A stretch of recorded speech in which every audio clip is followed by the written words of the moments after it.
Pals. Today is April 24th, 2021, and these are some strange times indeed. You're watching Strange Times Indeed with Cliff McCallister. I, of course, Cliff McCallister, the Czar of the Bizarre. Every week on this show, we take your calls to hear about your experiences with the unexplained, be it ghosts, extraterrestrials, cryptids. We open the phone lines because we want to hear from you, the viewer.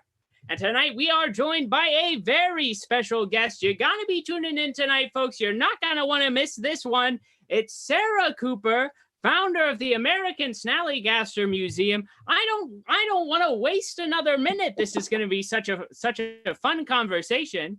We're taking any of the top news stories and we're saying, let's hold those for next week. Scientists think there may be octopus extraterrestrials living on Europa, one of Jupiter's moons, but we're not going to talk about that this week. We're talking to Sarah Cooper, unless she's got the scoop on these things. So Sarah, come on down. Join us right here on Strange Times Indeed with Cliff McCallister. Sarah, how you doing? Pretty good. It's nice and hot outside. So it's an incredibly humid. Both of us in the Frederick, Maryland area, home of the Snallygaster. Indeed. And the last time that they had an unseasonably hot summer, they said a Snallygaster egg hatched early. So maybe we're headed for another one of those. We have the cicadas coming back and everything. My goodness. We never know. I wonder, perhaps even now, just off the top, could cicadas and the Snallygaster in some way be tied together? Oh my gosh. I mean, how often do cicadas come back? What's their cycle? Like 17 years or something? What is it? It's 17 years, something like that. Like that. And I know the Snallygaster had a number of sightings in which it would appear in like 1909, disappear, and then return some like 20 years later. Yeah, it's a 23-year cycle. So our next Snallygaster should be 2024, but we've got global warming and all kinds of other things that could be affecting their habitat. So who knows?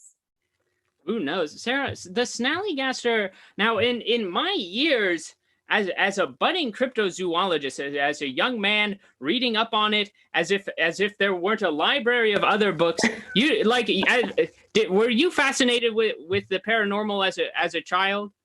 Oh, absolutely. I always found myself drawn to that area of the library, and it's this bizarre spot that's like in the Dewey Decimal System. It's somewhere in like the zeros. It's like exists in between nothing and reference. Absolutely. That's my favorite thing too. I was always the weird kid on library day, or when we had the Scholastic Book Fair day, trying to find like the creepiest, monsters and all that kind of stuff. And then of course, I grew up in the heyday of Bat Boy, and that was my first big introduction to this whole world, and I just never gave it up. I mean, I remember being in the supermarket as a young man and seeing the Weekly World News on the thing, and it was a headline about like acid grass, yeah.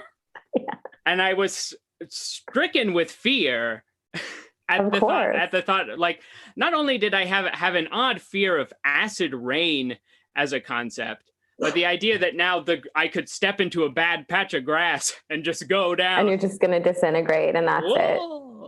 So scary. And then there was like all the killer bees that like, I still am not clear if that was real or not. Like, were there really killer bees, or was that a fake thing?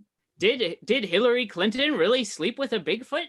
There's so many questions that the Weekly World News raises about their own journalistic integrity, I suppose. This is true. But in my time growing up and studying these things, I don't think I ever came across the Snallygaster until more recently. Same here. I lived in Maryland for a while before I heard about it. And I actually heard about it at CryptidCon a few years ago. Valley Raven Folklore makes these incredible drawings of like anatomical cryptids and all their story and everything. And I was like flipping through their booth and I saw that and I was like, there's a Maryland cryptid. And I just got super, super obsessed and went down the Snallygaster rabbit hole till we reached the point today where it's taken over my entire home. There you go. It's filling up your dining room. And I mean, I've never, it's even in like the literature, things like Spirits of Frederick. It's combined to like one page in the back. And I think part of it may be that the Snallygaster is such a fantastical creature.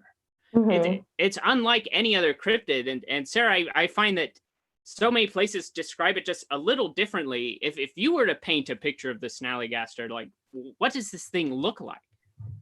Okay, so my favorite way to picture it is kind of like a medieval map monster, like, you know, the old maps, and they had like the sea monster, kind of like really intricate line drawings. So I kind of pictured in that style. And then there's some discussion between whether it has one eye or three eyes. I like the one eye. I think that's super cool. And I go back and forth on whether the tentacles like can retract back in or they're always there.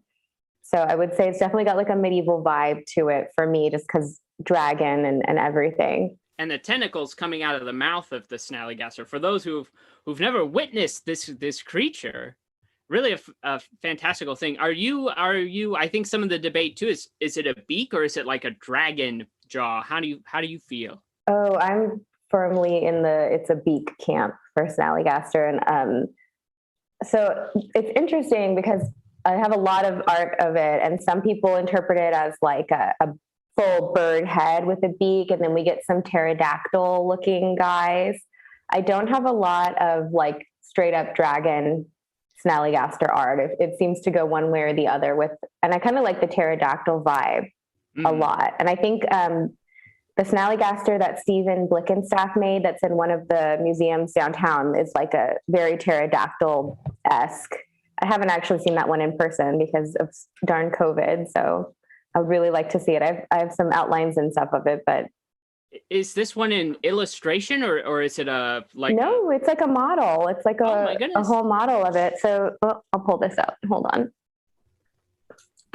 As soon as this lockdown ends, we're gonna go see. Oh, we're going on a Snallygaster tour. So this is. Oh, let me take it out of this thing. A record. So Stephen Blickenstaff lives here in town. I'm sure you know him or know of him. And so this is a record from his band, the Skeptics record. It's called Snallygaster. So the model that's it's in like the children's area of, I can't remember the museum right now, but it's like a all black pterodactyl with these like really cool horns going on. All right. And he said that last he heard they had put eyelashes on it. So I'm really, really stoked to see it. It's a fashionable cryptid. Absolutely. I mean, even now, I feel just like in the past like couple months or so, the Snallygaster on itself has really kind of like come into the supernatural zeitgeist. Yeah, Fallout 76 definitely helped get Snallygaster out there, and then I really went on like a social media mission of just talking about it all the time and getting people to make new art with it and everything. And I feel like half of the Snallygaster art out there is because I, harassed people into making it, which I'm very proud of course. Yeah. It's great when you can say this thing's awesome and you ought to spread that around. Make this awesome thing. Really? Yes. And like Frederick needs something, we have, it's cool, but there's just not that weird, quirky thing the way that you have the Mothman Museum, Flatwoods Museum. Like we should totally have something like that in our town. When we have this incredible cryptid associated with us, like, why would we not? Why would we not embrace the Snallygaster? Absolutely. Sarah, could you tell us some of the origin stories of the Snallygaster? Yeah, sure. So it's an oral history that started with German settlers who came over in the 1700s. In fact, the same family that built the house that I live in came at that time, which is why I was like, oh, we've got to do it at our house or on our property because it's so deeply connected with them. And it came from the term Schnellergeist, which is German for quick spirit. And that didn't refer to a cryptid originally. It referred to just when something, falls off a shelf or something. Right. I don't know. And there's really not about a lot of information about how it became a cryptid. I think some theories are like it was to scare children and, who knows. But Schnellergeist, as people, became more Americanized, I guess, turned into Snallygaster. And it just kind of remained in the folklore for a long time. And then it got a lot of news coverage in 1909 at the same time as the Jersey Devil. there was just a lot of cryptid interest at that time, much like now. Yes, I thought that was so interesting. And Stephen, I don't know if we have the picture in our files, but we talked about the Snallygaster a couple months ago. Yes. And one thing that we were talking about towards the end of the episode was just how strangely similar in a weird way it is to the Jersey Devil. The origin story is, of course, completely different, but the like bizarre mix of animals, they could almost be cousins in some strange way. We might have had both of those pictures. What was this picture? Yes, that's it's this winged beast kind of thing, but then Jersey Devil got like a horse head and Snallygaster got a bird head. So it's like, did you guys come from the same egg? Like, I don't understand. And but they have a lot in common. This is the Snallygaster, so they look similar, right? They look so similar. It's freaky. And a lot of people said, oh, they're the same animal. And then there's some dispute about, oh, well, they were fighting back and forth, for territory. And it's a really weird thing. I don't know which one inspired which one, because they really popped up kind of organically at the same time. And a lot of these, both this Ghosts and Legends of Frederick County and I think Spirits of Frederick as well, note past instances around the time that the Snallygaster came back into fashion at the turn of the century. There was also Snallygaster footprints that they had found in New Jersey. So it's almost, perhaps it even got chased out of Jersey into this area. I would love that. I would love to see a Snallygaster versus Jersey Devil battle. That would be incredible. Like I would die. It's so cool. I'm seeing a question in the chat for you, Sarah. How big is it? How big is the Snallygaster? Oh my gosh, I wish I had my book. So the way it's described, I want to say its wingspan is like bigger than a large bird. Like I want to say like it's like 8 to 10 feet, kind of varies in description. So I don't know exactly. I know that it's supposed to be really, really giant. And I don't know how big, because the whole story about how the Snallygaster died, the last one died, is that it fell into this moonshine vat. Mm-hmm. And I'm not sure how big that is, but I would imagine it's pretty large. So I'm picturing like, 8 to 10 foot wingspan kind of guy with a creepy snaky body and long tail, but I couldn't say for sure. It sounds like you've got to team up with some moonshiners to figure this one out. 100%. I hope to. Do you know the agents responsible for blowing up this vat of whiskey? Look, listen, I have so many theories about that. I think that they were like Men in Black. I think there was a whole cover up. I can't. It makes me so mad. For the first time, I noticed, so I picked this up today, and it names names here. Mm-hmm.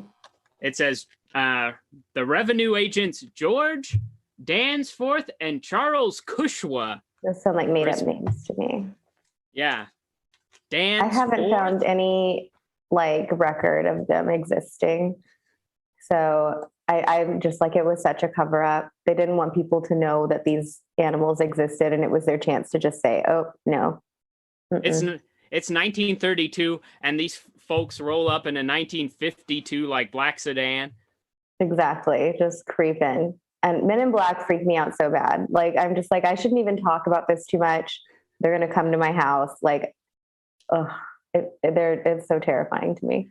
That's so interesting to me, just because you have this fascination with cryptids, but from listening to your podcast, Manic Pixie Dream Ghouls, and having this conversation here, a strong fear of Men in Black, which I think perhaps every paranormal investigator seems to have. Oh yeah, it's justifiable, because what we want to do is get the word out there, and what they want to do is stop us from doing that. Exactly, and just some of I got really into that a couple years ago. Like it became my special interest for a few months. And some of the stories about like the weird stuff they do, and it's just so unsettling, and like the vague threats and all that. And just, it really freaks me out. I don't ever want to meet them. Could I ask you to share a story that's stuck with you about the Men in Black? Oh, yeah. Okay. So there was one, I can't remember. It was a couple that saw a UFO, and it was after, it was like not too long ago. It was after the Betty and Barney Hill time. It was like in the few years after that. And apparently they went to the person's house and got a coin and like made it spin really fast on their hand, and then asked if he knew what happened to Barney Hill. So it was after Barney Hill died. Okay. And he asked if he knew what happened to Barney Hill. And the guy was like, well, he died. He was old. And they said, no, like this thing we're doing, like we did that to his heart, and it like exploded inside his body. And I'm like, whoa, what is wrong with you? Like, that's so rude.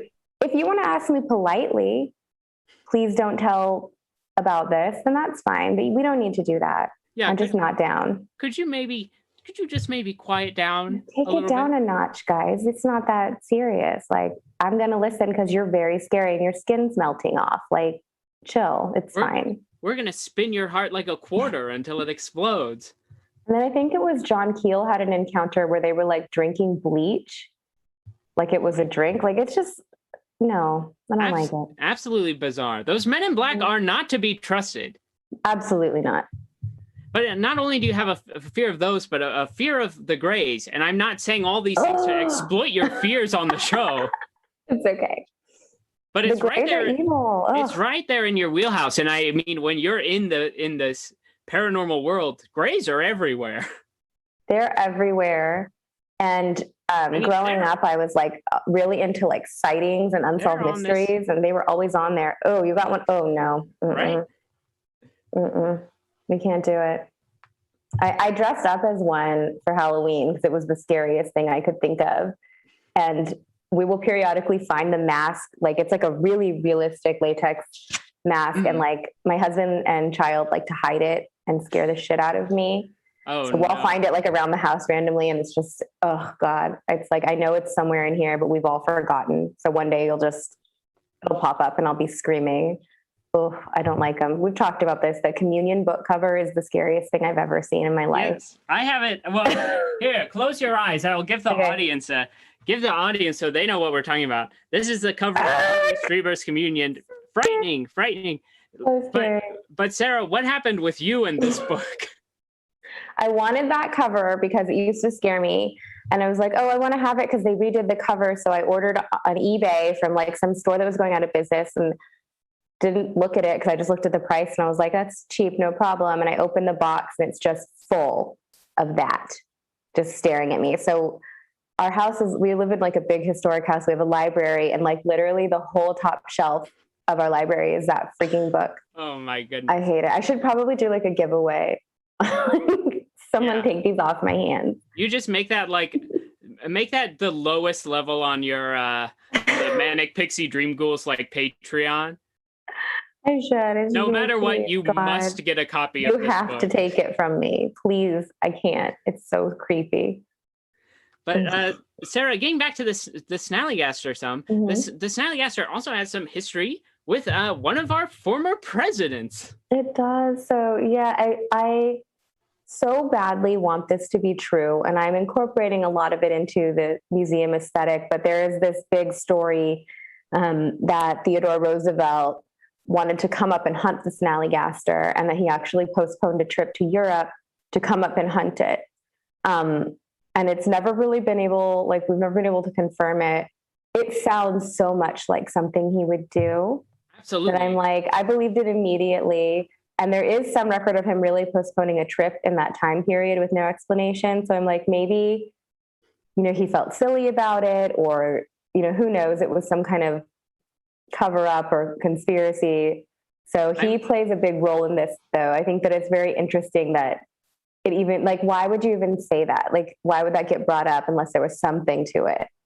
Absolutely. I mean, I would speculate as the president, he could go on a secret Snallygaster hunt anytime he wants. Of course he could. No one's going to stop him. And I'm sure they do that kind of stuff all the time. And when the word gets out now, not only is he, dead, but like, it's so out there, most people will be like, yeah, right. Yeah. But Theodore Roosevelt was a madman. He absolutely could have. He could have. And there's like part of the story about these, and I actually on our Snallygaster tour want to go to this railroad station where these three guys supposedly like fought it off with Mhm. their bare hands and guns at some point and chased it to Carroll County. So I'm like, I would like to see if there's any evidence left at this scene. Yes, I want to Very see suspicious. banishing the Snallygaster to Carroll County. Yeah, like a fate worse than death. Sorry, Carroll County, but you No know. offense, Carroll County. No offense, but Well, let's see. Let's see. Dun, dun, dun.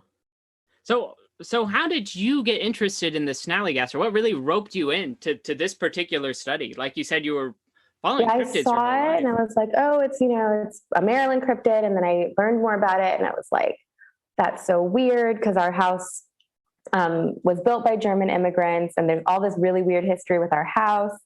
I was like, this is like so interesting. And I got really into it, but I didn't start collecting as heavily until, a while back after, COVID was awful. It was awful. Like it's still awful. But at the beginning, I'm an ER nurse. I was in my 3rd trimester of pregnancy and I was so stressed out and so scared. And we were all just kind of like flipping out at home. And I was like, I'm just going to focus on literally anything else. And this was the thing I decided was like something I could focus on that was not so stressful and scary. And it just kind of went from there and has turned into taking over my whole house. It's the Snallygaster has become your safety blanket in a It way. really has. Cryptids have always been my safety blanket. When I was little, it was Bat Boy, and throughout my adult life, different ones. Mothman is always there for you. We love him. The fan art we need of you, Sarah, and I may be able to do this, but if someone in the chat feels inspired as well, is you as like a Peanuts character holding on to like a little Snallygaster. Oh, that would be so cute. I would love that. I have a couple things I've had made just for fun, but if someone made that, I would really freak out. I'd be so excited. I can't even. Well, you're like such a great like personable face for this bizarre creature. Really. I hope so. I hope I can make it like that's another thing is like Frederick has had a couple little kids programs with like an egg hunt and things like that, but they draw it in a very cutesy way, which I appreciate because it's very scary. And I've been talking to Frederick Historical Society about bringing that back and kind of making it a little bit bigger. So I'm hoping that like if we have nice, friendly adults to talk about it, it won't be such a spooky thing to think about this big monster flying through the sky or something like that. Because kids, you never know what's going to scare them or upset them. So absolutely. I hope I put a nice spin on it. Especially when you give them a big hulking monster, not a monster, but a creature with a large bird head, one eye, and tentacles coming out of it. Yeah, it's very intimidating. I would be scared if I saw it in real life. I would totally scream. Like I can't even imagine how terrifying that would be. And I mean, that's the stories that people tell about this thing from back in the day is that it would almost like suck people's blood out from their body. Yes. And so we have like the one death, Bill Gifferson, who in Middletown, and I think it was in the 30s, was found drained of blood, and everyone said the Snallygaster killed him, and there were all these witnesses, and I'm like, that's like, I don't like it. I don't like that at all. That's very scary. It's pretty telling. Do you think the Snallygaster is an inherently like dangerous or predatory creature?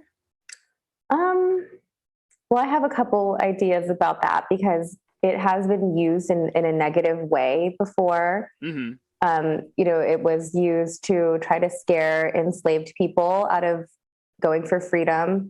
And I watched a lecture recently, and I feel so bad I can't remember the name, but there was one story about a group of people in this area that the person tried to use that, and they were like, well, F you anyway, and they still made it to freedom. And I was like, how brave do you have to be to like all the other stuff, and then they tell you there's a monster after you? Yeah. Like that is amazing, and I'm so like blown away that anyone would be that brave. So that's like an icky part. So I don't know. Like, I think that it does have some negative connotations, but my idea is there have been different Snallygasters, every 23 years when they hatch. So I'm like, that Snallygaster was the worst. F him. And even the Snallygaster in the 30s that died in the still, it was also something that was used to try to intimidate people of color from voting when they got the right to vote. And it didn't work, thank God. But it's like, I think those ones are the predatory, bad Snallygasters. And I feel like since then, there have been, we all have those awful racist relatives, right? That we don't identify with. So I'm like, the new Snallygasters are like, no, we want nothing to do with that. So I would think that maybe bye-bye, Grandpa. Yes, bye-bye. Throw them in the whiskey still. Maybe the new ones are a lot more woke. I'm hoping, that's my idea, is that they're no longer predatory. They have discovered impossible burgers, and they don't need to be draining everyone of blood anymore. Yes, so impossible burgers for the Snallygasters. Yes, and they have them all over downtown Frederick, so you can get them wherever. The perfect place. We're just trying to lure those new Snallygasters out of the mountains. I wish. I actually saw a post on Reddit recently of someone saying that their grandfather had seen one like in the last 30 years in this area. And I've actually been meaning to reach out to the poster and be like, can I please interview your grandfather? That is amazing. Super weird. Like, it just kind of popped up out of nowhere. So I'm like, maybe there is still one around that we can lure out from the mountains. Maybe we need to make moonshine. I don't know. Yeah. We got to make some moonshine and grill up some impossible burgers. Oh, please. That would be so good. Well, Sarah, you've got the grand opening. Yeah, absolutely. We're just going to have a big grand opening for the Snallygaster Museum. Yes. Impossible burgers and moonshine. Ugh, everyone will be barfing. Leaving a trail of burger crumbs all the way to the to the opening event. Oh, I think we had to do it. It'll be so nasty. But everyone will barf. At least they're impossible burgers, so it's almost like you're leaving a very odd salad along the way. Very odd salad. I don't think that I don't think it's gonna work. I don't know. We'll try it. I'll try anything. Yeah. No problem. Whatever gets that Snallygaster out. Whatever gets them out. And I'm hoping someone just cosplays as a Snallygaster just to give me that satisfaction of like it really worked. Yeah. I'd be so happy. If you're out there, if you're viewing, if you're a cosplayer, keep that in mind. Or if you know where the Snallygaster is, get out there and wake him up. Please. Sarah, when are you thinking we're opening? September. All right. Yep, we are actually in the next couple of weeks going to pick out, because we're doing it in like a tiny home cabin kind of thing. So we're going to pick out our official building. I love it. It's going to be so cute. I'm so excited. If, someday if it gets really big and we could get a spot in downtown Frederick, we would totally do that. But for now, I'm like, let's just do what we can manage and see what happens from there. So absolutely, we're definitely still on for September. Perfect. And you've even got an event coming up in just like almost a week. Yeah, we're so another cool thing that I don't think got promoted as much as it should have, because it took me a while to even find it. Dragon Distillery here in Frederick makes a Snallygaster whiskey. It's like a 92 proof crazy whiskey, and it's got this beautiful art of the Snallygaster on it. So I reached out to them because they kind of have a cool space, and we're doing a whiskey tasting. It's going to be all cryptid themed drinks, and we have a bunch of really cool vendors. And we go through Thing Pottery. Their stuff is amazing. I'm super excited to see it in person, and they're local, which is exciting. Thing Pottery also made this mug for the show. I'm so excited to see what they make. I think they're going to do some Snally themed stuff, so we're very excited. I think they might even be calling in a little later this evening. Please call in.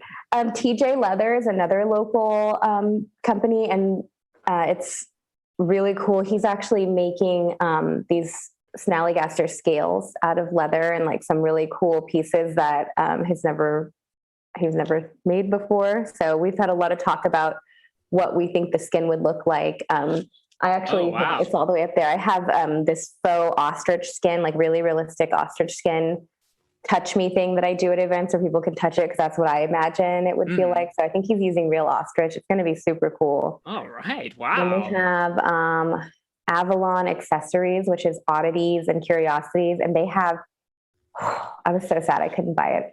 They have like crazy like vampire hunting kits from hundreds of years ago, exorcism kits, all these like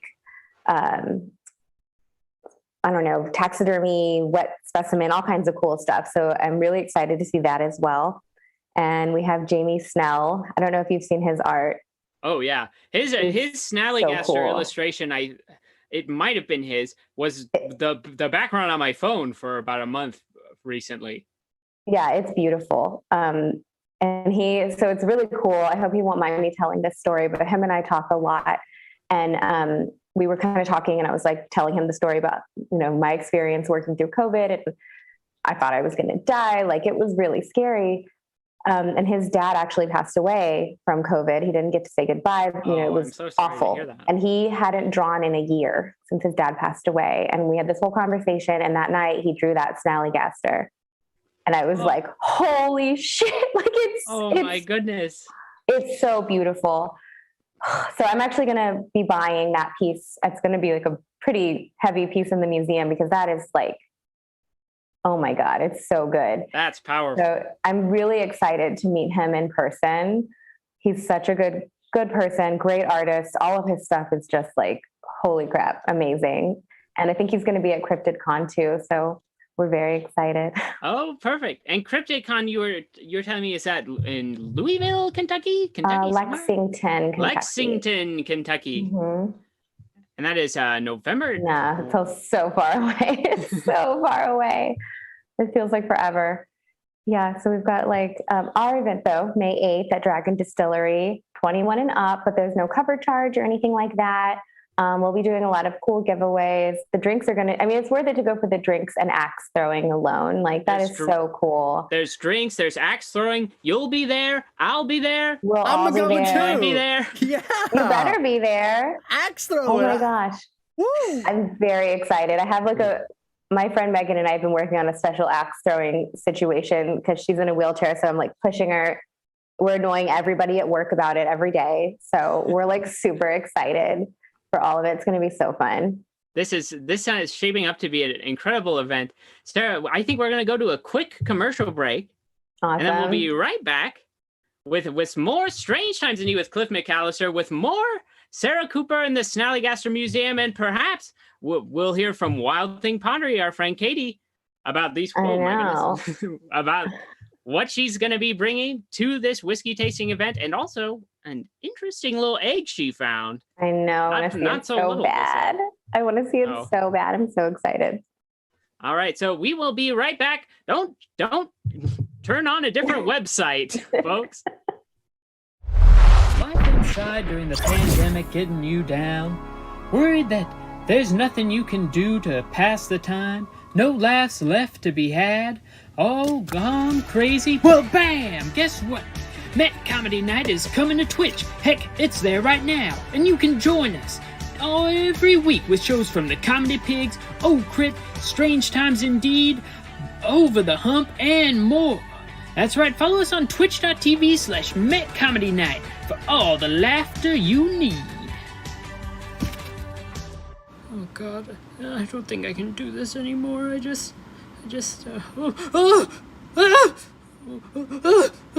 Oh, he's biting my butt. He's biting my, oh God, that's my hand. Oh my gosh, just kill me now.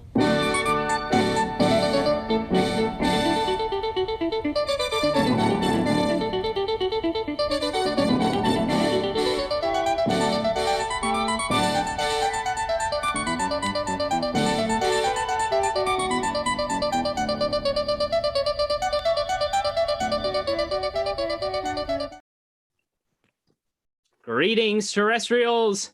Today is April 24th, 2021, and these are some strange times indeed. We've been talking tonight with Sarah Cooper, founder of the American Snallygaster Museum. We've got so much to talk about tonight, folks, but we do gotta say, every episode of Strange Times Indeed with Cliff McCallister is dedicated to the Maryland Ensemble Theater, the only theater with the guts to put us on the air. We do this show every Thursday, 9 o'clock, right here on twitch.tv/MetComedyNight. Not this Friday, but next Friday. You can find the Comedy Pigs performing their live short-form improv. That'll be Friday.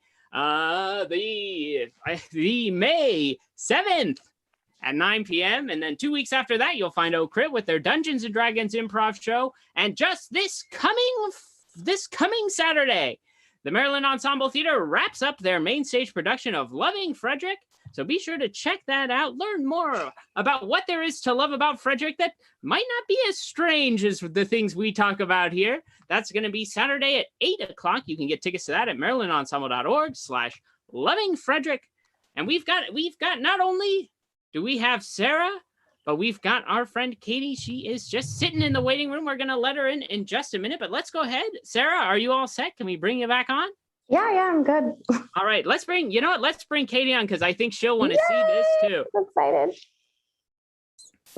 So Katie, let's see. Here she is. Our friend from Wild Thing Pottery, a vendor at the Snallygaster Whiskey Tasting event. It's our good friend, Katie Rattigan. Whoa, look at that animation. There she is. Hi. Hi. Oh my gosh, I'm so excited to see you and see you in real life like next week. I'm so excited. So soon. I know. It really snuck up on me. I was like, May, so far away. I don't need to do anything. And then today I was like, I promised to make a bunch of whiskey glasses I haven't made. So I'll do what I'm doing tomorrow. This year is moving at a baffling pace. Isn't it? It's so 100%. weird. Yeah, it's very like, time is just, I don't know. I actually just fired everything that I have for the show. So I'm ahead of schedule, which also never happens and is very weird. Oh my gosh, I can't wait to see. I'm like, so when I reached out, I reached out to you, right? I think did. somebody sent me the link and I was like, ooh, Okay. I want to do that. Because I was trying to find like people who had the right vibe. And then I remember like, maybe you reached out to me and I saw your stuff and I was like, I'm so excited. I can't believe I didn't find her already. Oh my gosh, like it's so cool. It's so perfect for what we want. And this is going to be probably a recurring event. So I'm like, fingers crossed, it'll be super fun. Oh my gosh. Yeah, I can't. I'm samesies. I was in D&D, so I only heard part of what you were saying before. But yes, samesies. Very much into like all of the. Are there Bigfoot books? Are there witch books? What can I look at? Yes. What can I find that is super, super weird? You guys would totally dig my library here. I've got some really cool stuff. Lots of creepy books. But and oh my gosh, I love finding the just old paranormal books as a whole. Like we based whole series on this show around just like bizarre books that we've found. Oh yeah. Do you go to Wonder Books in Frederick? Oh, absolutely. That's the best for that stuff. They always have something weird. We've done 2 book series on the show. One was about Who Killed Marilyn, an expose I love Who it. Killed Marilyn Monroe. So we did a series on that, a 3-parter. Or even a 4-parter, I think. And then we did one on this recent theory called there's a new theory that says as UFO disclosure is coming out, there may be extraterrestrial life coming from under the seas, and that's where these craft are coming from. There's a book that cryptozoologist Ivan T. Sanderson wrote 50 years ago called Invisible Residents about that exact same thing that we got over the summer before this theory even cropped up, and we're like, we've got to get into this. That's wild. I mean, we've all known, right? Like, of course they're in the ocean. Where else would they be? There's so much that space. Makes perfect sense. I posted a scary. Did you see the TikTok I posted of the dehydrated stingrays? I'm not sure if I did. Like it's on par with like grays for like my level of disgust and hatred and also like extreme fascination. I don't like it. They're so cute when they're in the water and then you see them and it's like, why would you do that? Why would anyone do that? They're very, very frightening. Don't like it. They're aliens, just like octopus are aliens. We all know. There could be octopus on Europa, as we said at the beginning of the show. The top news story we're ignoring this week. Scientists say they could be living under the ice, these octopus creatures. Why wouldn't Jupiter's they be? moons. Why wouldn't they be? And people just eat them. Like when they come and take over, you're all screwed, just so you know. Yeah, because they can fit through just about anything. Yes, and they can unscrew stuff, right? Yeah, yeah. Ugh. They will remove. You can put them in a jar, and they will unscrew it from inside. Nope. I couldn't do that. So be nice to your octopus friends, folks. Please. And if the Snallygaster was eating an octopus, we have a whole other problem. Because that's one of the theories about those tentacles. Oh, yeah. Perhaps the Snallygaster is the natural predator that keeps the octopuses from taking over our world. I love that. Oh my God, I love that. I'm putting that in my theories area. We're gonna have it. Go right ahead. We were just talking about Katie, how perfect your pottery is for this event. Do you have any pieces you want to show off? I do actually. So I have this guy, which I put on my page a while ago, and just oh my God. And I tend to do a free handle because I find it's easier to hold and easier to sing a bar song with. And I don't know what you're going to do with these once they go out into the world. So, That is awesome. Thank you. My God, I love that. This glaze is called Malibu Barbara, and it's by Malibu Barbara. And actually, the bright green, which is also calm down, little shot glass. This bright green is Boogeyman. So I love these names. Who comes up with that? I don't know. It's run by my friend Ryan and two other people, Megan, someone. Oh no, I met him. I feel bad.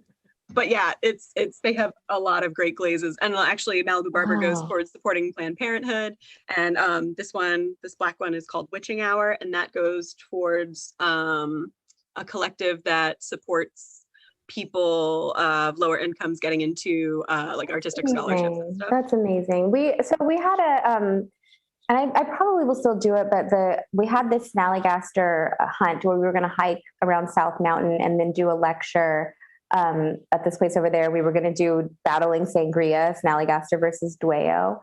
And so Susan Fair is like she literally wrote the book on it. She's an expert on folklore, Snallygaster, all of it. Mm-hmm. But she was unable to be our speaker for the event. And so I was like, well, I kind of still want to do it. But we were actually doing it as a fundraiser for Planned Parenthood. So you've just made this spark in my brain go off because I had a lot of interest in it. So I think we should go through with it. I think that would be really, really cool.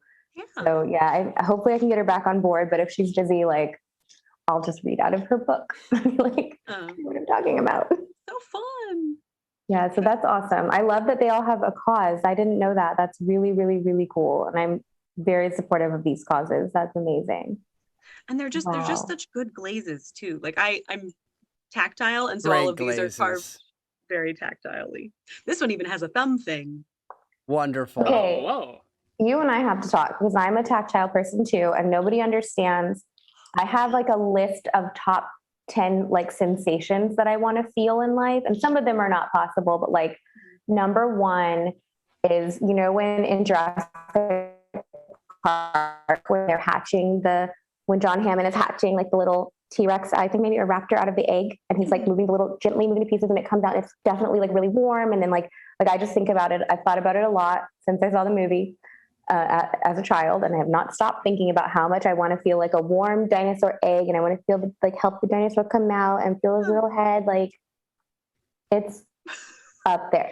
And when you go to Universal Studios and they do the little dinosaur hatching show, they do not let you touch them.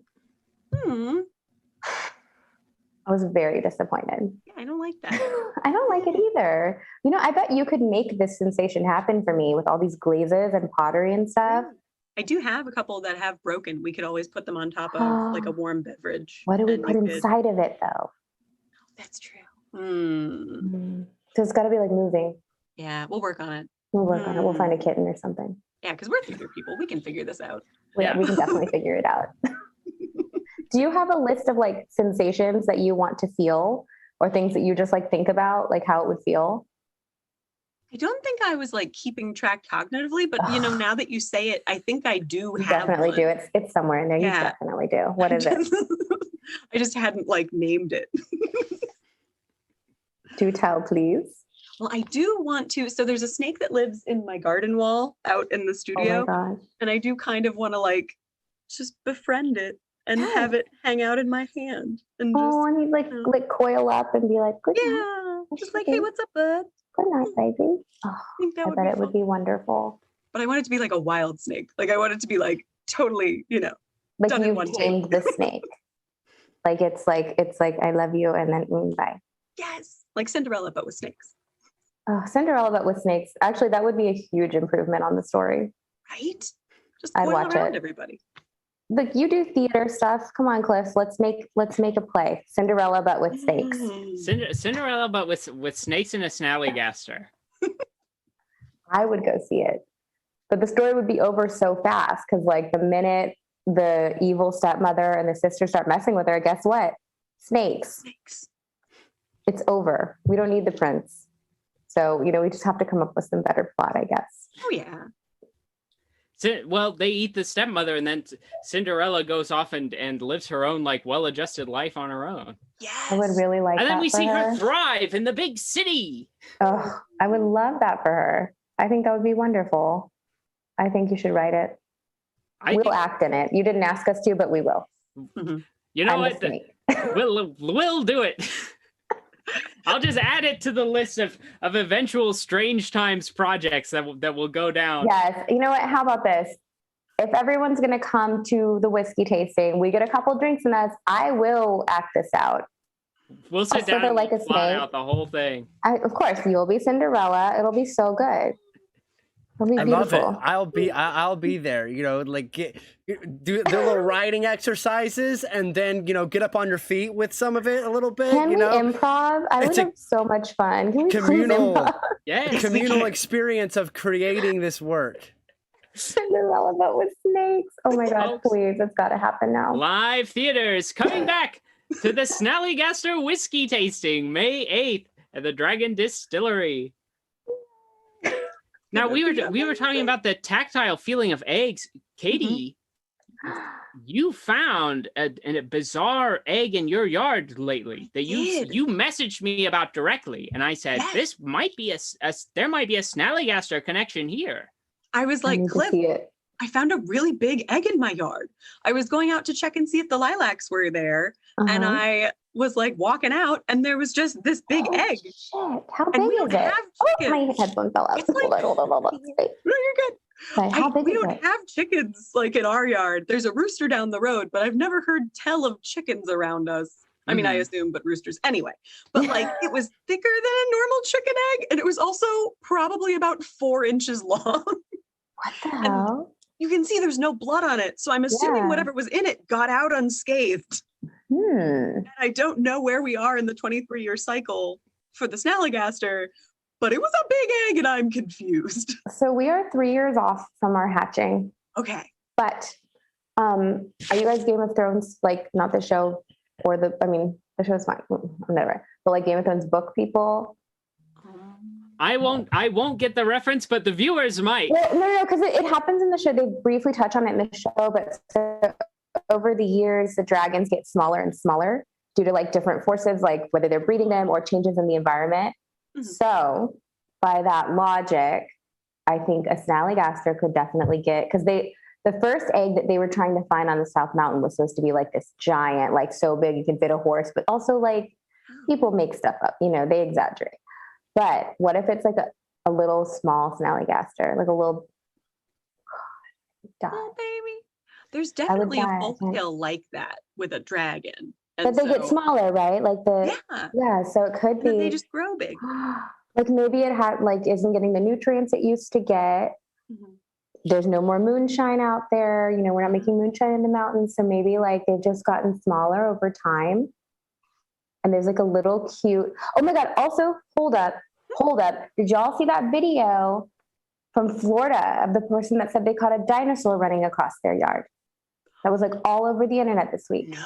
No, I missed that. At the front door. Okay, it is very compelling footage. It was like their, outdoor camera thing, but it literally looks like a dinosaur like running across the screen. So could we be having a resurgence of these creatures?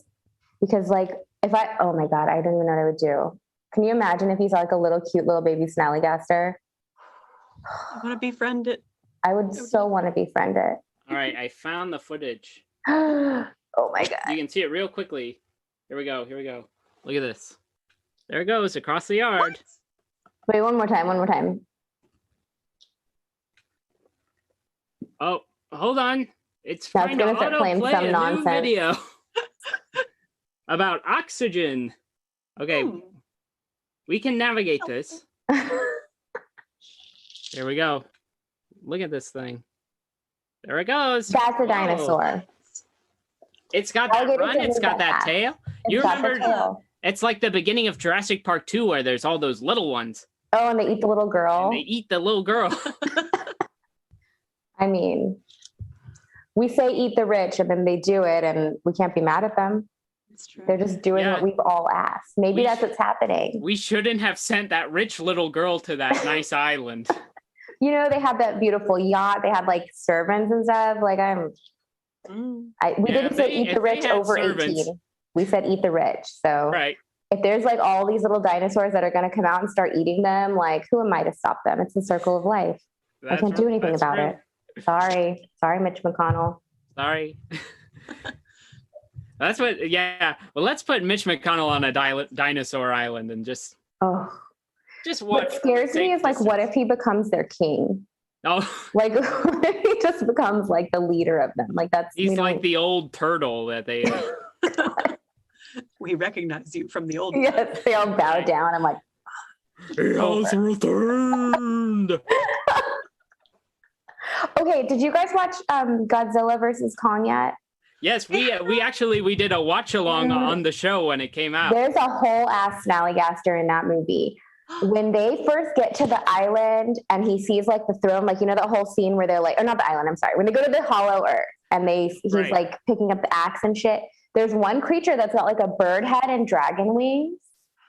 And I was like, that's how Snallygaster. Like I literally lost my shit Oh my! and like goodness. made my family rewind it.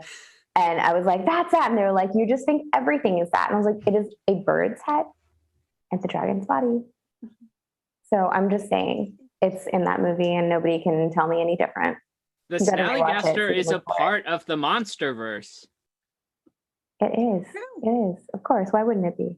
Godzilla and I don't Kong know. have fought, and now I think it's time that the Snallygaster join the fray.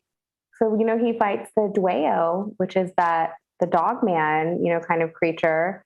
Right. And there were all those Dwayyo sightings in the 70s. There was like a Dwayyo goat man kind of slap. So I just don't see how any kind of dog man stands a chance against the Snallygaster. Like it can fly, bro. Like what are you going to do? Yeah, it can Not a fly, damn and thing.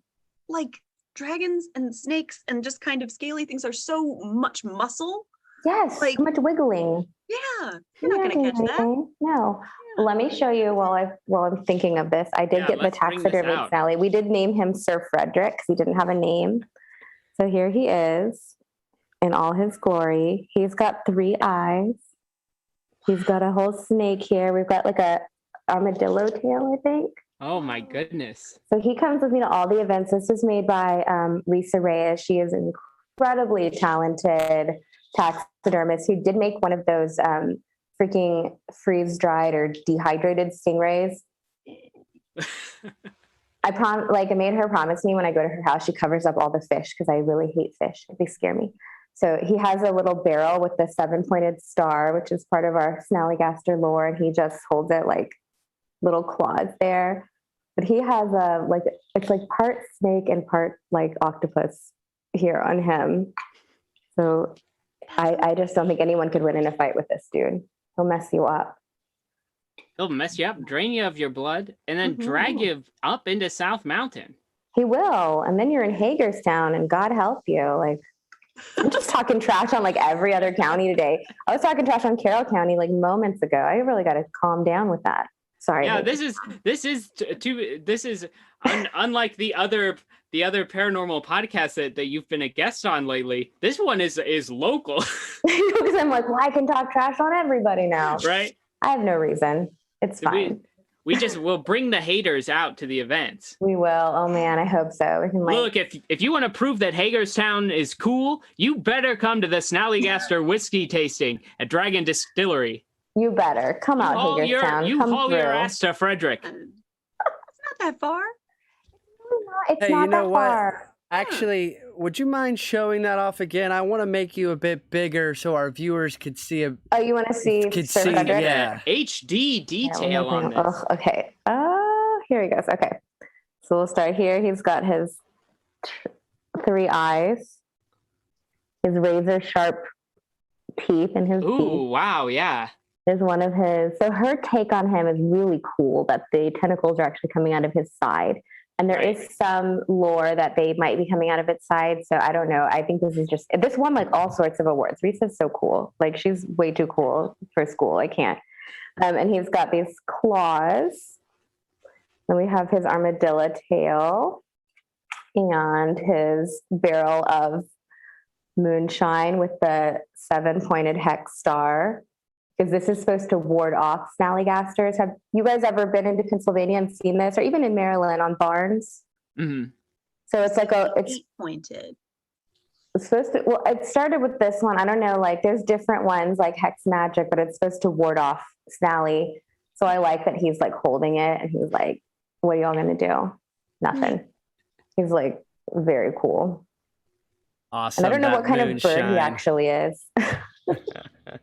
Yeah, that's a good question. Well, what kind of bird? Corvid, probably, right? Because they're smart. I don't know. My husband calls it the turkey. The turkey. He's like, put the turkey away.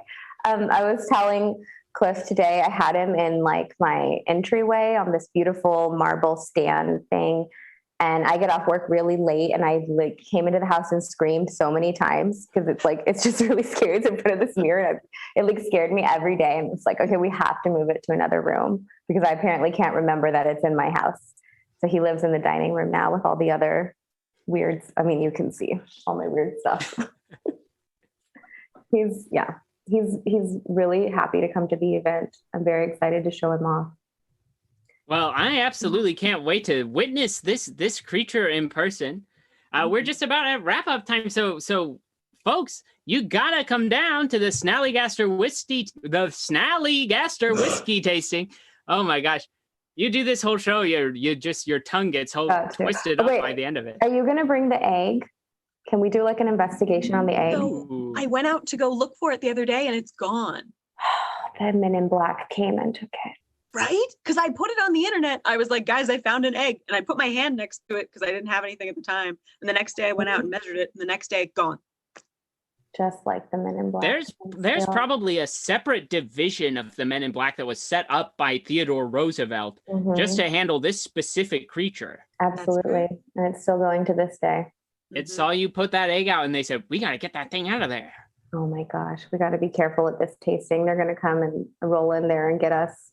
All right, folks, if you want to make sure we are safe, if you want to protect Sarah Cooper, Katie Rattigan, and Cliff McCallister, the Czar of the Bazaar, you gotta come to the Snallygaster Whiskey Tasting at Dragon Distillery. Yay.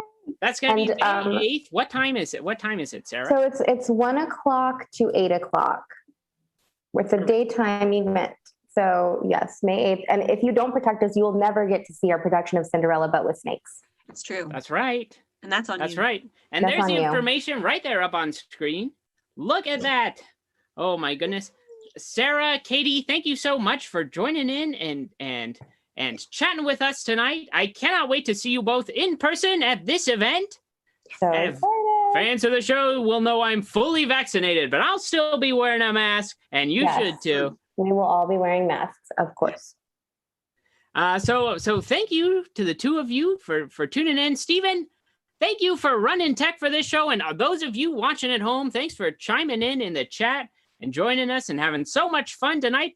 We'll see you next Thursday at 9 o'clock on twitch.tv/Med Comedy Night for Strange Times Indeed with Cliff McCallister. Phone lines will be open, so if you've experienced anything strange, share your stories with the Czar of the Bazaar. We'll see you next time. Sarah, Katie, thank you so much. Bye. Thank you. Everyone else, stay strange, terrestrials. Greetings, Barrett's Bunny. Cliff McCallister here, the Czar of the Bazaar. I've just been reading up about how you should not put your hats on the bed. In David Pickering's Dictionary of Superstitions, it says, straight from the text, hats must never be laid down on beds or tables, as it invites extreme bad luck, especially in sporting circles.